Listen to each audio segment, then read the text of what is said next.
So why would you need a small little battery powered chainsaw like this? I never thought I would ever say this, but I've come to really appreciate this little saw. So let's talk about it. So we just had a hurricane come through here a couple days ago, and there are trees down everywhere. And you know, I've got this one right here that you can see that is in our goat area. Here's our goats. They're all tucked away in that little shed right there. But got one, you know, it's not a big tree. And so when, you know, I'm thinking about, well, what do I use for something like this? What kind of chainsaw or saw or whatever for this? And, you know, over the years, I've always used steel chainsaws, and I've got several of them. And I do tree work. I usually take my excavator and chainsaw at the same time to go work on a property or my property or something. But sometimes it is very helpful, pick it up here, to have something like this. And the reason for this, there's a number of reasons I think for this. If you want to invest in something like this, one is if you want to have your firewood cut up to length, this is perfect for that. You can run this inside, indoors, like in a shop or garage or something. You're not having to worry about the fumes and gas and all that kind of stuff. It's, you know, I can pick this one hand, it's lightweight. So this is 8.8 pounds without the battery. I think about 9 pounds even with the battery on here. But this is, like I said, this is the XR, this is a brushless. So it does not have the carbon brushes, which means that it has less friction in there, which also means that you're not going to have to do as much maintenance on it. And it's going to have more power, it's going to extend the battery life, all that good stuff. That's why I prefer the brushless products, and I like DeWalt. And if you follow my channel for any time, you know that I like DeWalt for what they do. And so this tree right here, I was like, man, this right here would be perfect for a tree like this. This is not going to be for your big, you know, 24, 36 inch rounds, logs, you know, trees like that. It's for branches, small trees, like I said, firewood. I use this when I do my mulcher, my chipper, when I'm trying to buck up pieces for the mulcher or chipper. I use this for my sawmill and getting links of posts and beams. I mean, there's so many uses for a little chainsaw like this. The other thing is that, here's my truck right there. I can, and my dog, I can easily put this in the back of my truck. You know, if I know that there's been a storm or something and I'm like, yeah, I'll probably just throw a chainsaw back there just in case. This is ideal for that because, you know, I can throw this in the back. I'm not having to worry about, you know, gasoline sloshing around everywhere. If I need to, I can just throw another battery or two in the back. Now this, I think, is designed mainly to run off a 5 amp battery. And I've heard from many people, they've said that you can run this for about, I think, 7 minutes straight, something like that. I've not tested that, but 7 minutes straight on a 5 amp battery, fully charged. You can run higher batteries, better batteries, and maybe run longer. I'm not sure, but for me, that's what I'm using. 5 amp battery for this. But to get a chainsaw like this, you know, I've always been a gas, just normal mixed gas chainsaw guy. And I was like, why would anybody, you know, need this kind of smaller chainsaw for projects around your homestead, your property? You know, if you're just trying to get through a street that's been decimated or something. Again, this hurricane has just caused tons of problems for people. And I have found that more often than not, around my property, I'll just pull this thing out, deal with the problem.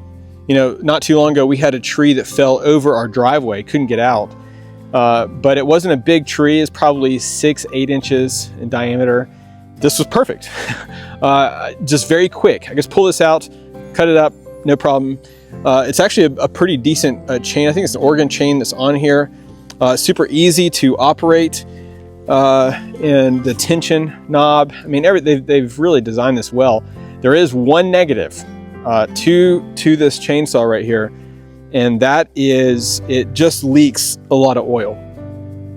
And that's notorious for this chainsaw. actually for all cheaper chainsaws too, even gas powered, they're just going to leak a lot of oil. This one does as well. And so anytime I'm storing it in the shop or garage or something, I'm going to have, you know, some cardboard, something like that underneath it, just to absorb that. And when I'm taking this chainsaw and my other chainsaws to a project or somewhere else on the property, I'll just put down some cardboard underneath just to absorb that extra oil in there. But I want to show you how this works on a tree like this. And I think obviously it's actually dead. I mean, the ends here are just breaking off, so it had obviously died.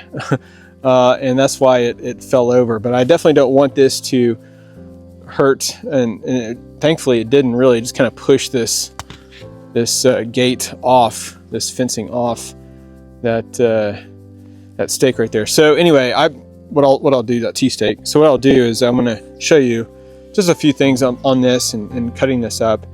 But you know, I've been very pleased with this thing.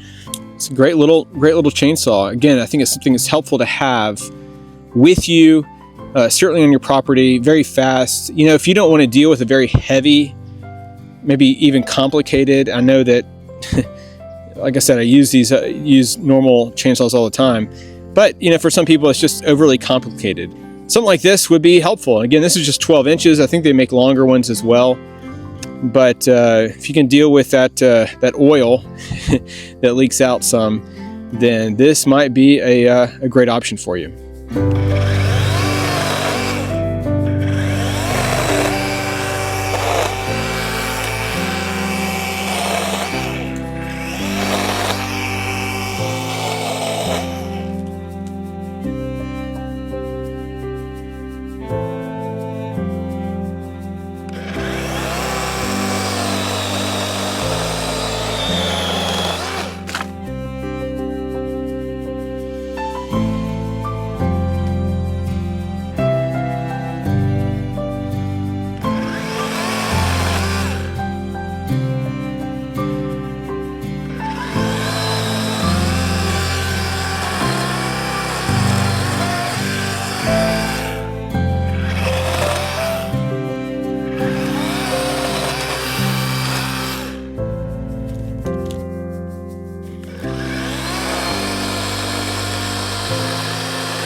As you can see, that took no time at all. And I mean, maybe a minute or two for this tree right here. That's probably, I would say, a 4.5 inch diameter right there. But that took no time at all. And I mean, so I haven't had any issues with this other than the oil leaking. And I've run this for a number of projects here around the property and homestead. And I don't know, guys, I know I'm a traditionalist, I'm a truist with the gas powered stuff. But when it comes to something that's so useful and handy, I can't not share it with you guys. So anyway, thanks so much for joining us today. And if you've not already done so, please consider hitting the like button and subscribing to the channel. I really appreciate you and your support, and we'll see you on the next video.